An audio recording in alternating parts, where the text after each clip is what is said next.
Qual que é a importância do regime de bens? Olha só, muito especialmente em relação à anuência de quem está vendendo. Se um casal adquiriu na parcial de bens durante o casamento e só um dos cônjuges comparece na venda, esse documento, essa venda pode ser anulada. Se a compra foi onerosa, se foi uma aquisição onerosa na vigência do casamento e você não pediu a anuência de um dos cônjuges, você pode ter problema no futuro e o seu cliente comprador pode vir a perder se alguém reivindicar essa venda e compra, tá? Então, sempre preste atenção.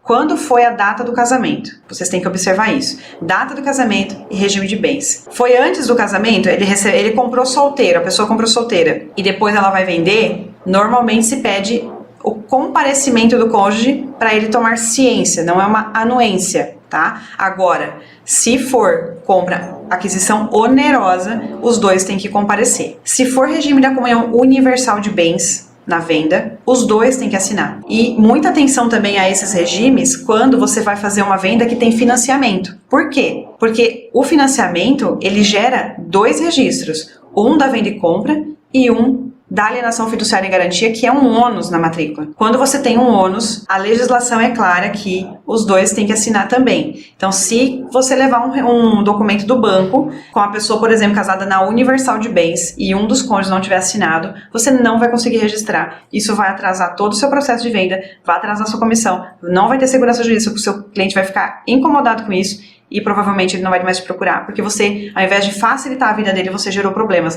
Não registra, não libera dinheiro, um monte de coisas, tá? Então, a importância do regime de bens é muito especialmente na hora de você fechar o negócio. E eu falo mais, não faça isso só na hora da escritura. Analisa isso lá na hora do contrato de venda e compra. Porque se você não fizer essa análise e alguém assinar o contrato de venda e compra e não podia assinar sozinho, a escritura vai barrar, de repente alguém já recebeu entrada porque você fez o contrato sem a anuência, e isso vai te gerar um problema, porque se alguém já deu entrada lá no valor da venda e compra e aconteceu algum problema no curso do processo, chegou na hora da escritura, não dá pra assinar, porque o cônjuge não queria vender, eu já vi acontecer na prática, um só assina, o outro não assina, e aí na hora de lavrar a escritura, obviamente, se não assinou o contrato, dificilmente vai assinar a escritura. A regra é a mesma, gente, não é porque é contrato que você vai colocar só uma pessoa para assinar, você tem que ver quem é que tem legitimidade para assinar esse documento, sob pena de você ter anulado esse negócio jurídico, essa venda e compra. Sempre tenham atenção ao regime de bens, porque isso dá muito problema. E também, por exemplo, a participação final nos aquestos. Vocês têm que ver também qual foi a data do casamento, se tem impacto. Mas o que acontece? Eu já vi casos de escritura de pacto desse regime de bens e ele ter muitos pormenores, coisas até que não teria normalmente se fosse comunhão universal ou se fosse separação total. Por quê? Porque ele é um regime muito diferente. Então as partes podem delimitar ali, desenhar mesmo o que elas querem dentro da escritura. Então, sempre peçam a escritura para entender também o que está acontecendo entre as partes e o registro vai mencionar tudo isso. E vou mais além com vocês. Sabe em que momento que vocês têm que ver o regime de bens? Se você trabalha com exclusividade, contrato de exclusividade tem que ter os dois, se assim for necessário, em posição legal. É necessário que as duas partes assinem? Sim. Então, lá no contrato de exclusividade já tem que constar. Eu não trabalho com exclusividade, Carol. Tudo bem. Então, você vai colocar na proposta. A proposta tem que constar a assinatura de quem é proprietário do imóvel e que tem legitimidade para vender. Sempre pense assim, o que é legitimidade? Legitimidade é o direito, é o poder que alguém tem de dispor de alguma coisa. E essa pessoa é legítima para assinar aquele documento. Contrato de exclusividade, propostas, contrato de venda e compra, escritura, registro. Olha o tanto de documento que você tem que fazer antes e saber os regimes de bens para você aplicar. Então fiquem atentos a esses regimes. Tomem cuidado também com uma coisa. A Lei 6.515 de 77, que é a Lei do Divórcio, ela modificou que antes o regime legal era da universal de bens. Antes dessa data, não precisava de pacto antinupcial para o regime da comunhão universal de bens. A partir dessa data, começou a ser exigido o da comunhão universal. Então, isso é muito importante que vocês saibam na hora de exigir documento, tá bom? E aí vocês vão me perguntar assim, o regime de bens interfere na hora da venda e compra? O regime de bens, gente, é uma das principais coisas que tem que ser analisadas na hora da venda do imóvel. Então, você viu lá, você pediu a matrícula, você vai pedir a documentação das partes, certo? RG, CPF, certidão de casamento, aí você vai pedir a matrícula do imóvel. E você vai ver lá na matrícula do imóvel, no registro, quando foi a aquisição, tá? A data da escritura mesmo, da compra, e você vai olhar quem que comprou. A hora que você vê tudo isso, você já vai começar a se direcionar. A aquisição foi onerosa, foi uma venda e compra, ou foi uma doação, ou a pessoa recebeu por herança. Vocês, corretores, têm que analisar se foi uma aquisição onerosa. O que é uma aquisição onerosa? Uma aquisição que você tem uma contraprestação. Você paga por aquilo. Ah, então tá bom. Se foi uma aquisição onerosa, houve contraprestação, quem comprou? Ah, comprou só uma pessoa, ela era solteira. Ah, mas Carol, agora ela aparece casada na matrícula. Se ela comprou solteira, aparece casada na matrícula agora. Por quê? Porque na matrícula você tem que ir atualizando a matrícula, você tem que atualizar regime de bens, se teve venda e compra, se tem ônus na matrícula, um monte de coisa. Tudo é importante, tudo. Então você viu que a pessoa comprou onerosamente antes do casamento, né? Você viu que era solteira. Aí você viu que ela casou. O que você vai olhar? Qual foi a data do casamento e qual foi o regime de bens escolhido pelas partes? A Carol foi a parcial de bens. Ó, você já tem uma informação super importante aqui. Se foi parcial de bens e a pessoa comprou onerosamente antes do casamento, se o cônjuge não comprou junto, no caso não comprou porque ele comprou solteiro, essa pessoa, o cônjuge aqui não tem comunicação, não tem 50% do bem, tá? Então o que vai acontecer? Agora esse casal, eles vão vender casados, certo? Como que vai acontecer aqui? O cartório vai exigir que o cônjuge compareça na hora da escritura.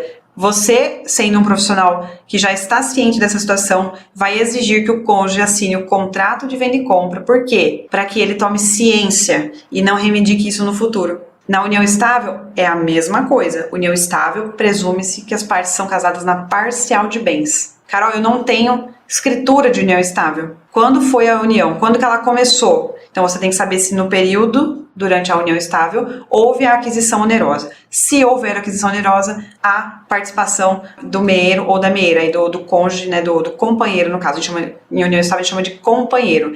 Não se usa mais o termo de concubina, esse termo já está em desuso, vocês têm que usar o termo companheiro ou companheira. Não é amaziado e amaziada, também escuto bastante isso, não se usa mais isso. Embora aí na prática vocês ainda ouçam, quando alguém falar isso para vocês é porque as pessoas estão em união estável. Agora imagina se essa situação que eu mostrei, por exemplo, a pessoa comprou solteira. Aqui é uma questão onerosa porque foi compra, certo? Certo. Aí ela casou, aí foi no regime da comunhão universal de bens. Se foi na comunhão universal de bens, comunica o bem, 50% para cada um. E aí o que vai acontecer na hora da venda? Obrigatoriamente, os dois têm que assinar o contrato, a proposta, tudo. Carol, é separação de bens, eu vi lá que é separação de bens, não tem comunicação. Comprou solteiro, casou na separação, não comunica. Separação final dos aquestos, não comunica. Exceto se, obviamente, no registro lá na matrícula, constar que ambos foram adquirentes. Aí tudo bem. Então, na hora da venda, os dois têm que comparecer. Por isso a importância de saber ler uma matrícula. E na hora da compra? Ah, vão do vendedor. E na hora da compra? Quem que assina? Gente, vocês têm que sempre olhar o seguinte. O regime de bens, ele vale tanto para quem vende quanto para quem compra. E qual que é a importância para quem compra? Você não está analisando a matrícula de quando a pessoa comprou para saber como que ela vai vender? É a mesma coisa. Se você falar para um casal que eles têm que adquirir, se eles vão adquirir onerosamente agora, ambos vão assinar porque eles estão adquirindo juntos. Então, os dois assinam também, os dois vêm comparecendo. As propostas, eu sempre analiso muito os regimes para colocar sempre as pessoas necessárias. Tá na matrícula? É proprietário? Comunica? Então, assina, tá bom? No caso, ele compra um bem com o dinheiro do outro bem e já está com a companheira. Ele tem direito? Olha só, na comunhão parcial de bens, pela regra geral, né? Na união estável vale o regime da comunhão parcial de bens. Quando uma pessoa adquire um novo bem com o dinheiro anterior da venda do bem de quando a pessoa comprou solteira, por exemplo, o que vai acontecer? Se não for declarado na nova aquisição que essa nova aquisição foi proveniente, adquirida com o dinheiro anterior e da pessoa só dela, que não teve participação do novo ou do cônjuge ou do companheiro, presumir-se-á que tem comunicação. Então, quando há uma compra, essa é uma dica muito valiosa. Se vocês forem trabalhar numa compra aí, intermediar uma venda, que alguém está comprando com dinheiro de venda de imóvel anterior, que ou recebeu por doação, ou veio por herança, ou comprou solteiro, que em tese não haveria comunicação, mencione que não vai haver comunicação, que foi comprado com dinheiro particular, sob pena do cônjuge ou do companheiro também ter participação nesse imóvel, tá bom? Então sempre peçam conste isso em contrato e conste isso depois na escritura também, para não ter problemas.